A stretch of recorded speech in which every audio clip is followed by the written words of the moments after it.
I hit this issue to date, and here is the quick fix that solved it. If you are looking to disable two-factor authentication on Gumroad, follow these steps to make it easy. Step 1. Log into your account. Go to the Gumroad website and enter your login credentials to access your account. Step 2. Access account settings. Once logged in, click on your profile picture in the top right corner and select Settings from the drop-down menu.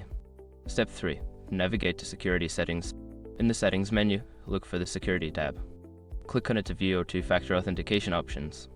Step 4. Disable two-factor authentication. In the Security section, find the toggle or checkbox for two-factor authentication. Switch it off and confirm your choice when prompted.